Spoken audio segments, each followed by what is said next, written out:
Romanos 15, verso 1. Así que los que somos fuertes debemos soportar las flaquezas de los débiles y no agradarnos a nosotros mismos. Cada uno de nosotros agrade a su prójimo en lo que es bueno para edificación, porque ni aun Cristo se agradó a sí mismo.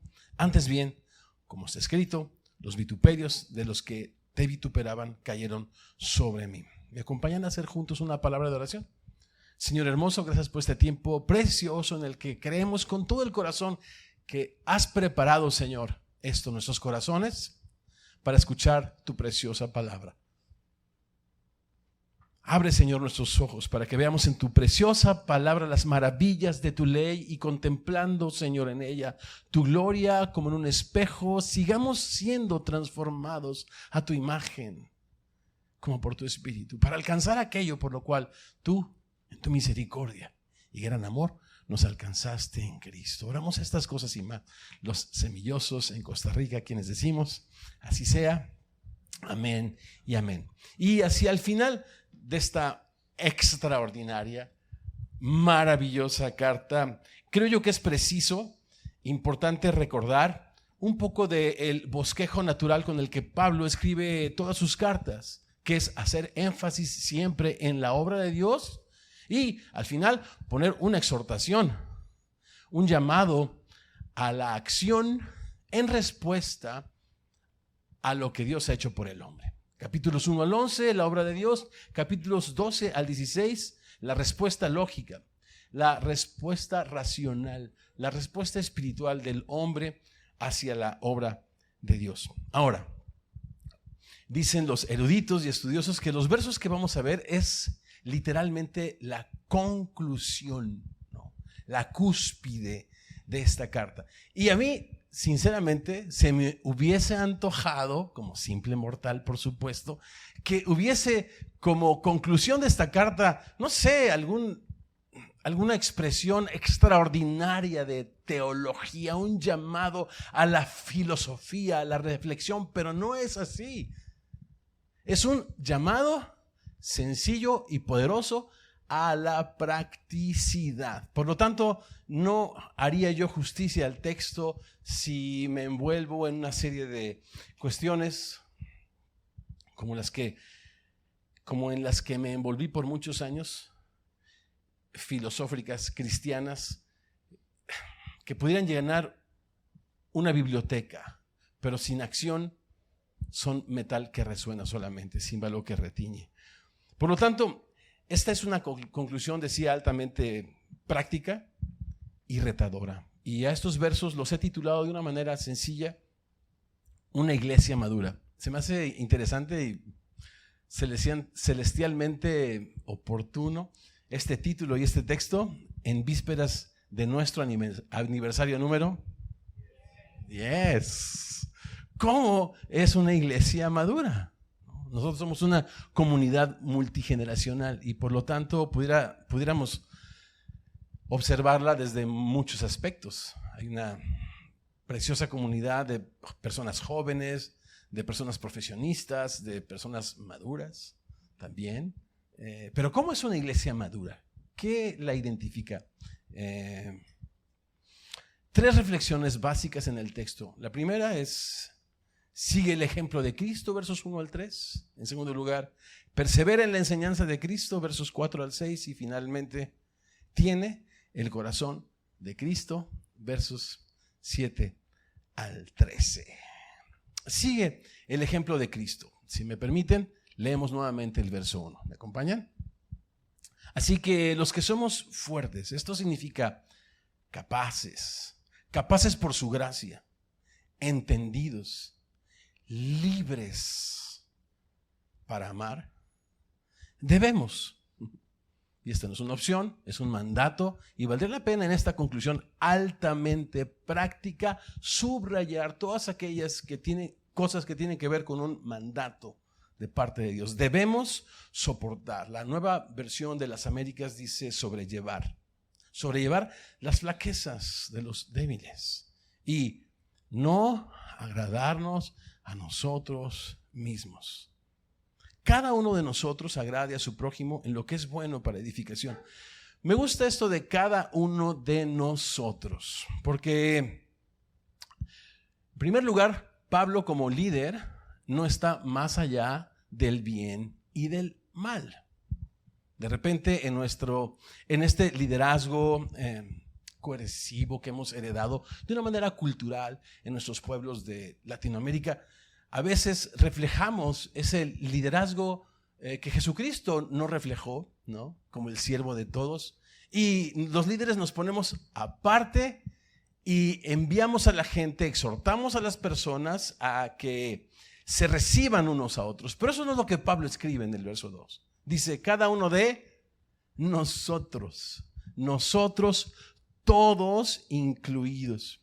Y algo también que me hace pensar en esto de cada uno es que la cultura de una iglesia la determinamos todos. No es un estilo que alguien diseña, no es el equipo de producción el que determina la cultura de una iglesia. Es algo que refleja y vive cada uno de los miembros de esta familia. Por lo tanto, esta exhortación es colectiva.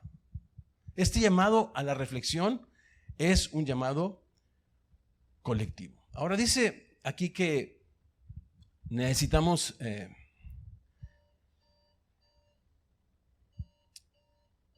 soportarnos y agradarnos para lo que es bueno. Pensaba yo mientras leía y releía este texto, la carta que Pablo le escribe a Timoteo en el capítulo 2, en el verso 24, que dice, porque el siervo del Señor no debe ser contencioso, sino amable. Y esta palabra amable significa eso, seguir el deseo de todos. Y qué lindo pensar en un líder, en un discípulo de Jesucristo, que no solamente toma responsabilidad de su vida espiritual, sino de la vida espiritual de alguien más que sigue el deseo de las personas a las que sirve. Pero aquí Pablo deja en claro en esta conclusión que necesitamos seguir sí el deseo, sí agradarnos, pero solo para lo que es de edificación, porque los pastores sabemos muy bien que todas las personas tienen una agenda para nosotros.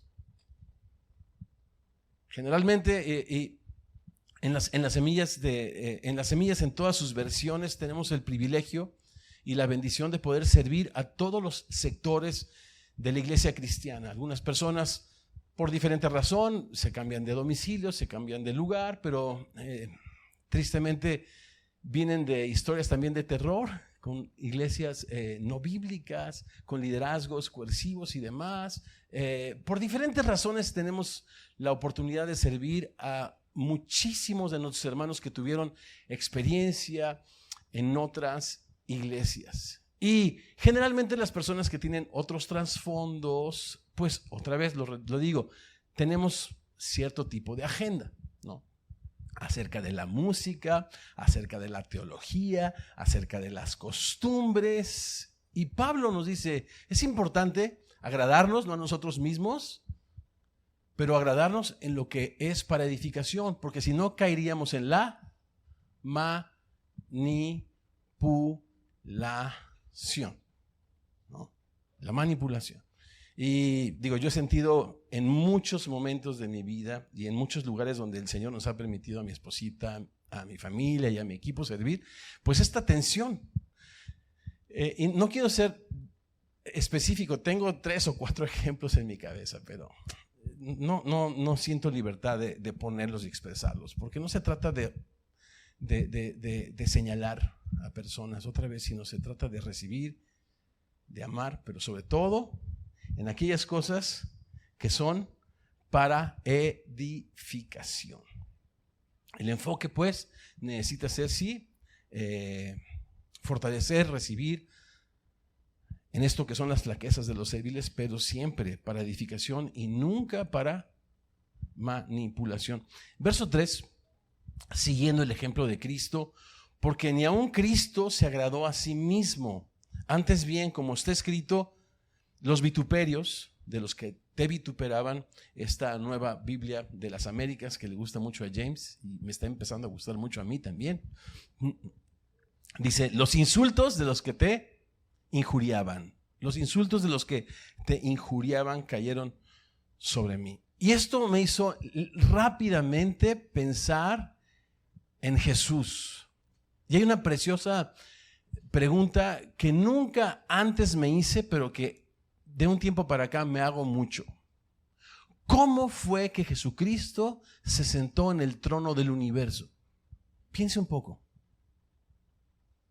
¿Cómo fue? No hay ninguna duda que Jesús está en su trono y su reino domina sobre todos los reinos. Él es el Señor de todo, Él es Señor sobre todo. No hay otro nombre bajo el cielo dado a los hombres en el que podamos ser salvos. ¿Y cómo fue que Jesús se hizo Señor? ¿Cómo es que el universo funciona? O sea, si hay un Señor sentado en un trono y nos escribe, leemos en muchos pasajes, pero pienso en Colosenses, que Él sustenta todas las cosas en este cosmos con la palabra de su autoridad y de su poder. Otra vez, ¿cómo es que Él llegó a ese trono? Nuestros gobernantes que se enseñorean de las naciones y ejercen sobre ellas potestad. En México seguimos viviendo épocas muy tristes y muy grises al respecto, pero el universo está regido por uno que está sentado en el trono. ¿Cómo fue que se sentó en el trono? Con sacrificio, con dolor, no agradándose a sí mismo. Quien está sentado en el trono de Dios, según Apocalipsis capítulo 5, es un cordero inmolado que dio su vida en rescate por absolutamente todos. Y la iglesia que le adora, la iglesia que le sirve, la iglesia que le programa, necesita armarse del mismo sentir. El reino de Dios se extiende de la misma manera. Yo sé que el ministerio es divertido. Soy músico y cuando me tocaba a mí participar en la música, sirviendo a mis hermanos, pues ejercer mis dones en el área que me gusta, pues es divertido. Pero extender el reino de Dios, en principio, tiene que ver con no servirnos a nosotros mismos, no agradarnos a nosotros mismos y hacerlo en un espíritu de servicio y de sacrificio como aquel que se sentó en el trono después de que murió y resucitó y fue exaltado a la diestra de la majestad en las alturas. Algo que debemos pues considerar. ¿Cómo pues debemos de vivir sus seguidores? ¿Cómo pues debemos amarle y amarnos unos a otros? Mientras yo leía y releía este texto, me acordaba de las enseñanzas de Jesús. Y en su enseñanza, Jesús en Mateo 18:3, en este capítulo o en este cuarto sermón que en Mateo nos da a sus discípulos acerca de los asuntos domésticos en su iglesia, dice así: de cierto les digo que si no se vuelven y se hacen como niños, no entrarán en el reino de Dios. Y pensando en los niños, lo primero que viene a nuestra mente, a nuestra imaginación, es su ternura, su calidez, sus abrazos, pero en absoluto Jesús se refiere a esto. Ayer en nuestro Cómo leer la Biblia por nosotros mismos, consideramos que en esta parte de abrir la mente, de entender el texto, el contexto histórico es importante. Y para entender esta expresión de Jesús, es importante considerar que históricamente los niños en aquella sociedad, en primer lugar, era un artículo que le pertenecían a sus padres. No tenían voz ni voto, no tenían derecho alguno de expresar ni siquiera sus gustos. Y lo que Jesús espera de sus seguidores, de su iglesia, es que no agradándose a sí mismos, no agradándonos cada uno de nosotros, dice Pablo, a nosotros mismos, seamos como niños, esto es, personas que no reclaman un solo derecho en absoluto. Se nos ha dado el mayor de los derechos. ¿Cuál es este? A lo suyo vino, los suyos no le recibieron, pero a todos los que le recibimos y hemos creído en su nombre, Dios nos ha dado el derecho de ser llamados hijos de Dios. ¿Sobre ese derecho reclamas otro derecho? Es absurdo, ¿verdad que sí? Por eso Jesús dice, hey, se les ha otorgado el máximo de los derechos. Efesios se nos dice que el Espíritu de Cristo ha sido derramado en nuestros corazones, por el cual podemos decir, Abba, Padre, Papacito, Tata, Padre nuestro. Felicidades a todos los tatas acá. Pero después de ese derecho, no tenemos ningún derecho. Cedimos nuestros derechos en la cruz del Calvario, cuando se nos dio el máximo de los derechos. Y es lo que Jesús nos dice. Lo leo otra vez. De cierto les digo que si no se vuelven y se hacen como niños, no entrarán en el reino de los cielos. Esa es la primera reflexión. Una iglesia madura es una iglesia que imita a Jesús, que no consideró el ser igual a Dios como cosa que aferrarse, sino que se despojó a sí mismo. Ustedes conocen este texto en Filipenses 2. ¿Por qué? Porque estimó a los demás como superiores a él mismo. Y esa es la exhortación de Filipenses 2 en el verso 1 y 2. Ese es el sentir de Cristo, esa es la mente de Cristo. Repito, quien está sentado en el trono del universo se sentó no agradándose a sí mismo, sino glorificando a Dios, dando su vida en rescate por todos. Por eso Jesús insiste que la señal, por sobre todas las señales no teológica en este momento de esta grandiosa carta es: en esto conocerán todos que son mis discípulos, si se aman unos a otros. Segunda reflexión en este texto: la iglesia madura no solamente sigue el ejemplo de Cristo, sino persevera en las enseñanzas del Señor. Versos 4 al 6. Verso 4.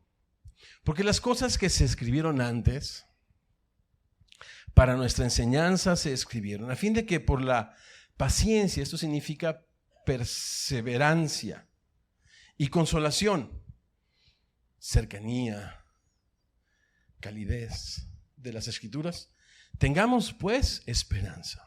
Pero el Dios de la paciencia y de la consolación, ¿what? Espérame, ¿es la Escritura la que es paciente y cercana o es Dios el que es paciente y cercano? Parece que ambas cosas. El Dios de la paciencia y de la consolación les dé entre ustedes un mismo sentir según Cristo. Y conversábamos ayer, y es algo que cada que leo mi Biblia brinca a mi atención, que la palabra de Dios participa de los mismos atributos de Dios. Es vida, es espíritu, es eterna, es digna de alabanza, es creativa. Y aquí Dios es paciente y cercano, cálido a todos los que le invocan. Y la Biblia dice que es también paciente y cercana. ¿Y cómo es que Dios es perseverante? Pues sí, cuando leemos esta preciosa trilogía, es uno en muchos más ejemplos, por supuesto, pero esta preciosa trilogía en el Lucas 15, ¿se acuerdan? Donde al final la tercera de estas historias es la famosa historia del hijo pródigo. Si hay algo en común con la historia de la moneda perdida, con la de la oveja perdida y con la del hijo pródigo, es que Dios nunca se da por vencido. Dios es perseverante. Dios es perseverante. Y también es un Dios cercano. Es un Dios consolador que prometió estar con nosotros todos los días hasta el fin del siglo. Y la pregunta pues es: ¿quieres conocer al Dios cercano y perseverante del que habla la Biblia? ¿Quieres tener una experiencia personal, viva, real, dinámica con el Dios perseverante y cercano? Lee tu Biblia.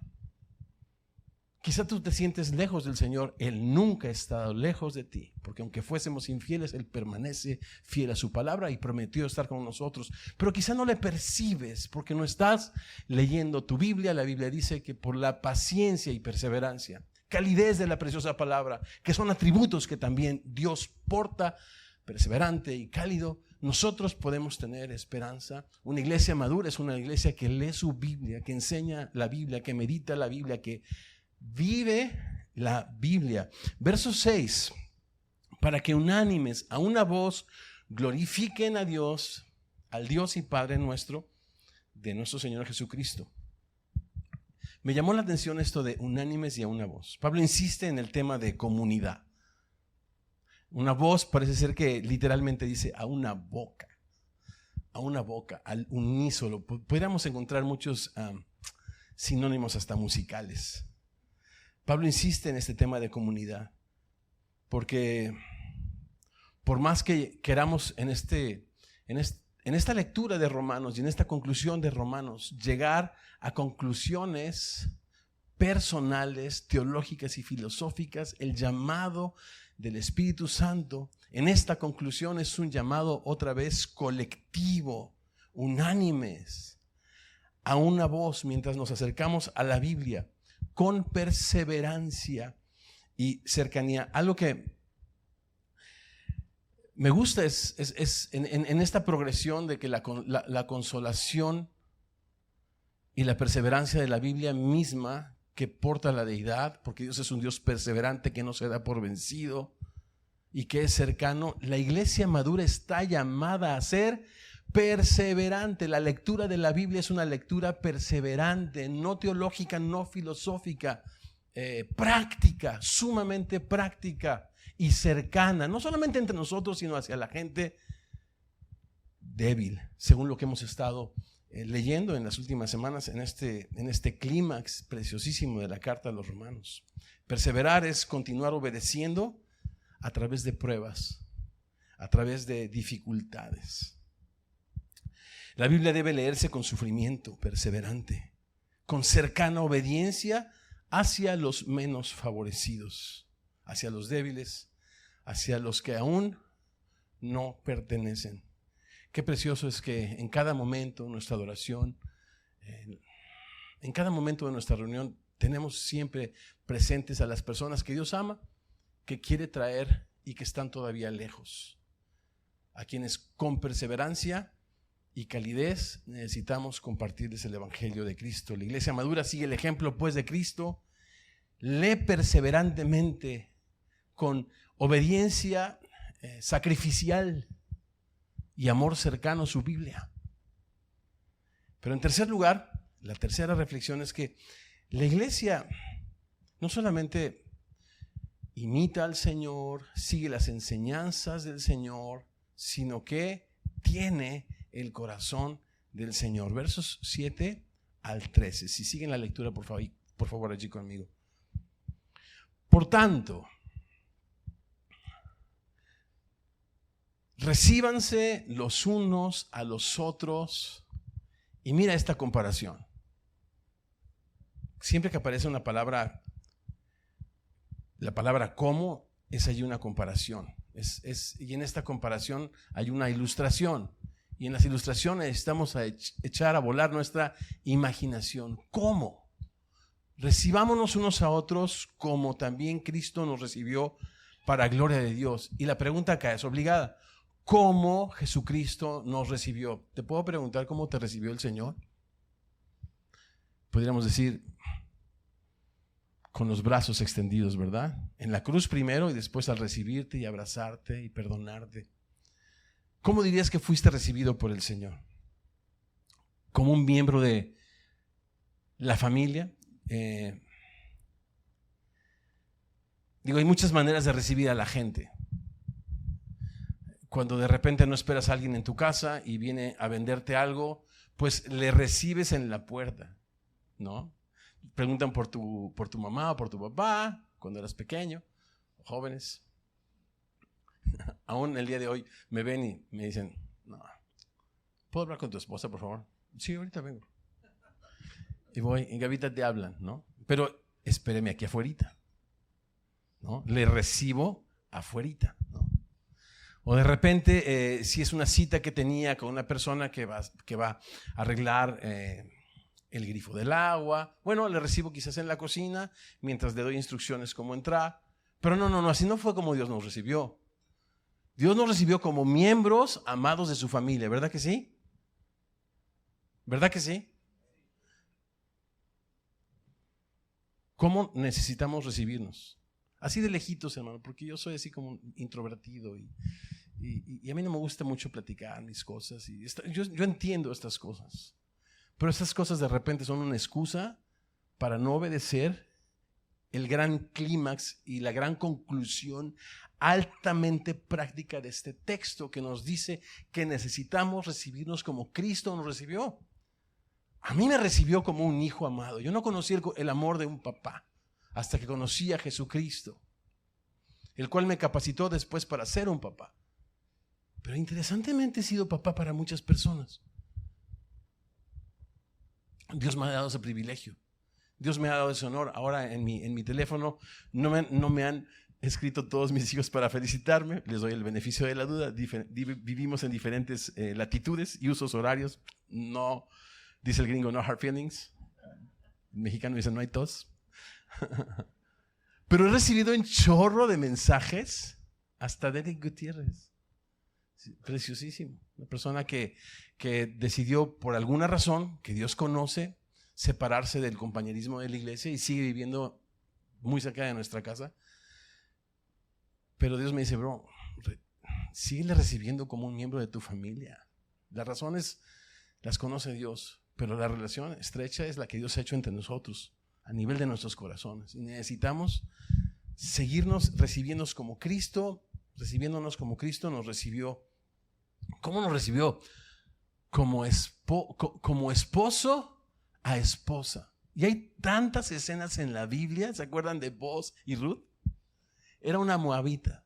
Era una persona de entre las naciones. Era una persona sin ningún tipo de derechos en Israel y fue a refugiarse bajo el pacto que Dios había hecho con su pueblo y todo esto representándonos a nosotros los gentiles, los que no teníamos ciudadanía.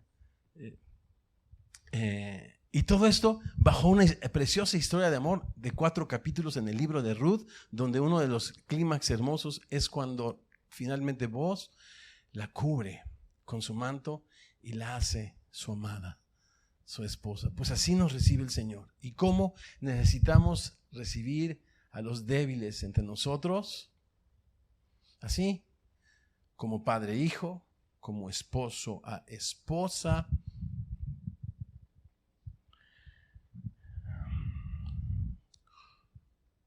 Como un mendigo que se nos hace parte de su familia. Verso 8, si están conmigo en la lectura. Pues les digo que Cristo Jesús vino a ser siervo de la circuncisión para mostrar la verdad de Dios, para confirmar las promesas hechas a los padres. Y está hablando estrictamente a los judíos, y nosotros sabemos que la comunidad en Roma, a quien dirige Pablo esta carta, era una comunidad mixta entre judíos que habían venido a reconocer a Jesucristo, en Jesucristo al Mesías, pero también una gran cantidad de personas de entre las naciones, los llamados bíblicamente gentiles, ¿no? Y entonces, en primer lugar, verso 8 dice que Jesús vino a ser siervo de la circuncisión para mostrar la verdad de Dios y para confirmar sus promesas. Y en el segundo lugar, verso 9, para que los gentiles que no eran parte de la ciudadanía de Israel, que no teníamos ningún pacto de Dios a nuestro favor, viniésemos a glorificar a Dios por su misericordia, como está escrito. Y ahora, nosotros no somos judíos, bueno, en mi caso no lo soy, aunque cuando una vez fui invitado a Israel, todos me decían, oye, ¿tú eres israelita? Yo creo que son narizones, orejones o los dos, pero así me identificaban, pero cuando les dije que no, me dejaban de hablar. Era muy triste. Pero bueno, yo no lo voy a leer como judío, aunque quisiera, pero no, sino como gentil, como estas personas de entre las naciones a las cuales Dios siempre tuvo en mente. Y a partir de aquí, Pablo nos da una y otras citas donde, en primer lugar, dejen claro que Dios nos tuvo siempre presentes, donde Dios escogió al pueblo de Israel como un siervo para que a través de ese siervo, con el cual Dios hizo un pacto para que se convirtiese en un reino de sacerdotes que representara en su corazón y sus intereses delante de todas las naciones y viceversa, donde trajeran los intereses, el clamor y el dolor de las naciones delante del Rey de Reyes y Señor de Señores. Pero Israel falló en su pacto, falló en su llamado, pero Dios no falló en su fidelidad y en su gran amor y en su plan de que toda la tierra fuese llena del conocimiento de Dios. Por lo tanto, yo voy a leer como un gentil o como una persona de entre las naciones este texto. Y si quisieras acompañarme, estoy en el verso 9. Leámoslo así. Verso 9, la segunda parte dice: por tanto, yo te confesaré entre los gentiles, ya que Dios ha tenido tanta misericordia de mí y me ha recibido como un hijo, como un padre a un hijo, como un esposo a una esposa amada, como un rey a un mendigo.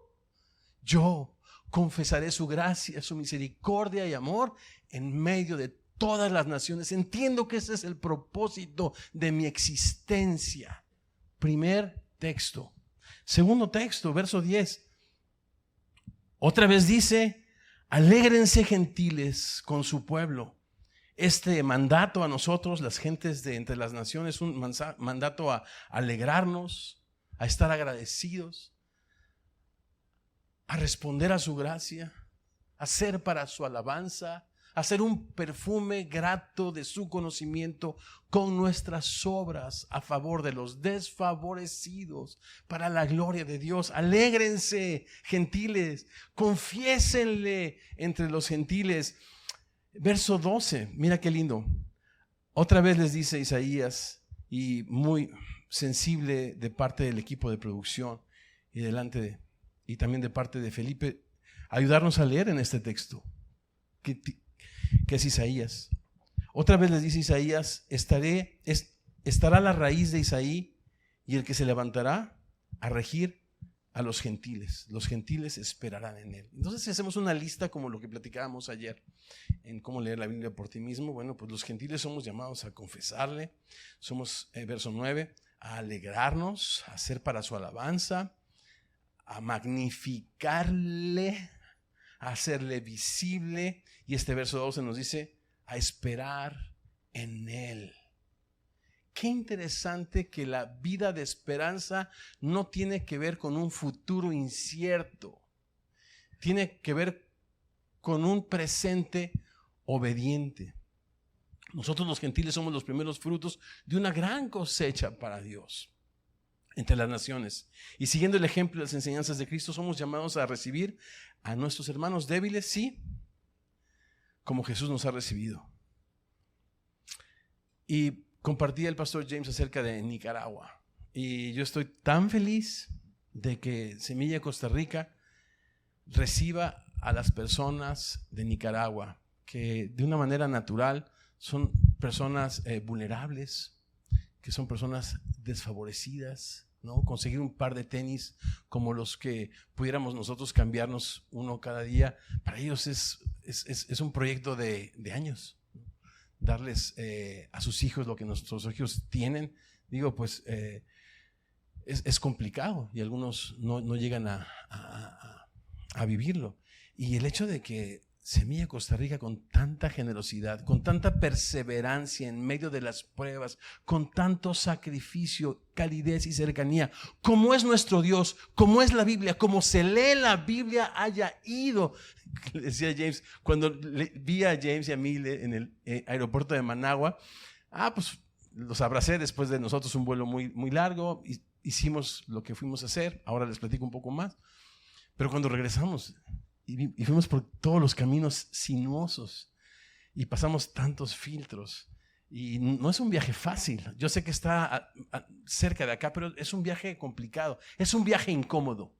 Y si nosotros, los semillosos en Costa Rica, viviésemos para agradarnos a nosotros, no hubiésemos ido, ¿estás de acuerdo? Pero fuimos con las manos, mi familia preciosa, llenas de esperanza, llenas de solidaridad, llenas de amor. Miren lo que dice el verso 13. Y este verso 13 es la oración conclusiva de la carta. ¿Puedes creerlo? ¿Eso es todo, Pablo? Espérame. ¿No te acuerdas del capítulo 3, del capítulo 6, del capítulo 7, del capítulo 9 al 11? Esto es todo lo que me quieres, por lo que quieres que oremos. Verso 13. Y el Dios de esperanza llene de gozo y de paz, les llene de gozo y paz en el creer, para que abunden en esperanza por el poder del Espíritu. Me llamó mucho la atención que la palabra esperanza, que significa gozo anticipado de las cosas, aparezca tantas veces. Una iglesia madura tiene que ver, es una iglesia que tiene esperanza, según lo que estamos leyendo acá. Esto es una iglesia que sirve al necesitado, es una iglesia que tiene esperanza. Otra vez, porque si esperanza es el gozo anticipado de las cosas, entonces como vivo el día a día, como respondo a la gracia de Dios en el día a día, expresará el nivel de esperanza que tiene Semilla Costa Rica. Y esta exhortación, y en este caso esta palmadita en la espalda de esta preciosa iglesia, nos dice que Semilla Costa Rica es una semilla llena de esperanza, porque aprovechan el presente para no llegar en el futuro con las manos vacías y escuchar de nuestro Dios: bien, Semilla Costa Rica, en lo poquito fueron fieles, en lo mucho les pondré, entren en el gozo de su Señor. Fue lindísimo llegar a Managua, conocer a este precioso pastor físicamente, porque le conocíamos por Zoom. Y platicábamos, bueno, pues parece ser que el Zoom nos reflejó tanto de su carácter, de su amor por Dios y por la obra, que ya el conocerle en persona no añade mucho más. Es algo interesante, pero eso lo dejo para los sociólogos. Lo que sí es que cuando llegamos, fuimos recibidos de una manera increíble. Hablando de ser recibidos como Cristo nos recibió, nos recibieron como a Cristo. No pararon de darnos a todos regalos. No hicieron distinción de personas. Bueno, acá se sientan los pastores y esta es la comida de los pastores y estos de los que los acompañan. Todos fuimos tratados como hermanos, como amados hijos de Dios.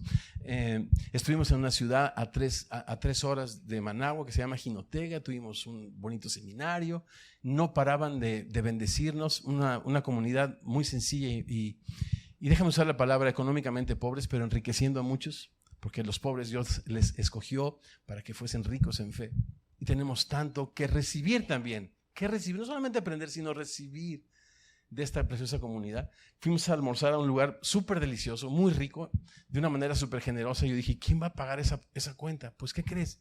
Que cada miembro de la iglesia decidió pagar el plato de comida de alguno de nosotros. Fue increíble. Y entonces, el que recogió poquito no tuvo menos, y los que recogimos mucho no tuvimos más. Hubo igualdad, hubo una expresión preciosa de recibirnos unos a otros, de servirnos unos a otros, de amarnos unos a otros. Y cuando estábamos dentro del primer seminario y la primera reunión que tuvimos, el pastor Eric se enteró a través de nuestra oración por Zoom que hay una chica en Uganda que cuando tenía 14 años estuvo en California, y en esta gira del orfanatorio donde ella estaba, que hizo por los Estados Unidos para levantar fondos, conoció a parte de la familia de Semilla en California. Se hicieron muy, muy cercanos, se recibieron como familia. Y cuando esta niña a los 18 años, por los procedimientos, no bíblicos, pero los procedimientos de las organizaciones cristianas, quedó en la calle, se casó, y la persona con la que se casó le dejó un hijito. Y en esa situación vulnerable, ella empezó a ser muy sensible por su tremenda necesidad de los muchachos que estaban siendo pues lanzados después de cumplir los 18 años a su suerte, a la deriva. sin educación, sin haber terminado su educación. Entonces decidió abrir las puertas de su casa para esos 3 niños. Y hay un chico que se llama Isaac, otra Marta, otra Anita, tienen 18 años, están a punto de entrar a la universidad. Y entonces encontraron que hay una universidad que les otorga la colegiatura mientras ellos se encargan de su alimentación y de su hospedaje. Entonces la gente de estas preciosas personas a las que también pertenezco en California decidieron, hey, son nuestra familia, necesitamos recibirnos unos a otros, pues como lo haríamos con nuestros hijos, como lo haríamos con los miembros de nuestra familia. Y entonces estuvimos orando, conocimos en esta conexión de Zoom y de oración a esta nena hermosísima que se llama Frida, llena de Dios, llena del amor de Cristo. Nos hizo un tour por las instalaciones y los ojitos del pastor Eric desde Managua estaban viendo.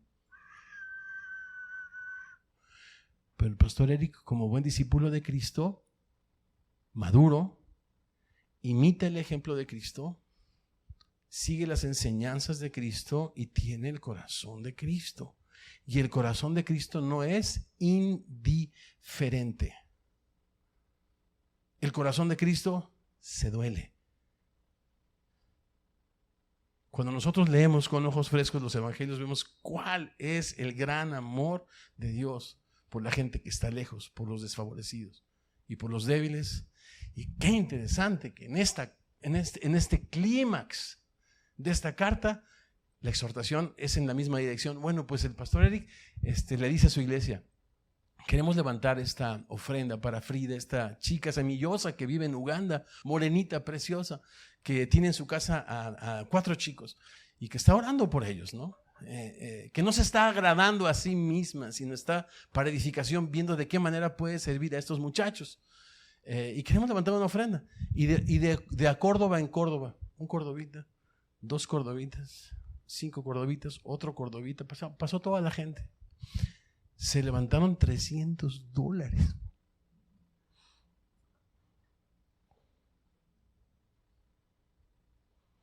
Y digo, se levantaron $300 porque después de encaminarnos el pastor, su papá, su mamá, su hermana, su esposa y su precioso hijo, por casi 3 horas hasta la frontera y después 3 horas de regreso, como a familia, pues, como lo harías por tu hijo, como lo harías por tu padre, como Dios nos ha mandado y nos está mandando ahora recibirnos, amarnos. Me dijo, pastor, a través de la línea, y esto me es difícil poder ofrendar, pero me encantaría, si me lo permite, darle este dinero para Frida. Y me dio el pastor $100. Y así como los tesalonicenses que en su profunda pobreza abundaron en su gran generosidad. Y la cereza del pastel, ¿no? Parecían competencias. No, pero, pastor James, pero déjame ir al cajero porque aún hay más, ¿no? But wait, there's more. Y entonces le lleva esta ofrenda generosamente ridícula de todos y cada uno de ustedes. Y digo cada uno de ustedes porque el texto nos dice que la cultura de generosidad, de amor, de reciprocidad, la reflejamos cada uno de nosotros. O sea, no es algo que una persona, una familia pueda establecer. Esto se establece cuando todos los miembros a una voz glorificamos a Dios, recibiéndonos, llamándonos como Cristo nos recibió y nos amó, para gloria de Dios. Y entonces, verso 13, 3 ideas y nos preparamos para tomar juntos la cena del Señor. ¿Les parece? El Dios de esperanza. Dios es un Dios de esperanza. No significa que sea indiferente al clamor y al dolor de la gente. Tanto no es indiferente al clamor y el dolor de la gente, que es un Dios de esperanza. Porque nosotros por alguna extraña razón entendemos el concepto de esperanza como algo ajeno, como algo distante. No, es una actitud que se vive en el presente, con perseverancia, con sacrificio, con solidaridad hacia las personas que sufren, hacia las personas que viven en situaciones vulnerables. El Dios de esperanza les llene de gozo y paz. Semilla en Costa Rica es una iglesia llena de gozo y de paz porque no son indiferentes al entorno que nos ha tocado vivir. Por eso es una iglesia con gozo, con paz, llena de esperanza. Esta es la oración de Pablo. Él ora Que el Dios de esperanza llene nuestros corazones en el creer, para que abundemos en esperanza por el Espíritu Santo. Esto no es de que estemos pensando tanto en el futuro que abandonemos el presente. No, en absoluto, todo lo contrario. Una iglesia que sirve y ama al necesitado tiene esperanza. La iglesia madura vive su presente a la luz del futuro. Vive el futuro perseverando con calidez, solidaridad y amor en el presente. No puedo tener un ojo en la eternidad si soy indiferente en el presente. No puedo poner mi mente en el futuro cuando cierro mis ojos al presente. Una iglesia madura nunca se hace vieja, sino se rejuvenece a la luz de su generosidad, o si tú quieres, de su generosa esperanza. Sí, madura, pero no vieja. Vámonos entendiendo. Soy maduro, pero no viejo. Viejo es cuando vivo mi vida en el aquí y en el ahora. Pero maduro soy cuando vivo mi presente a la luz de la esperanza que me está, como decía también Felipe, aguardada y reservada en los cielos. La iglesia madura vive para la gloria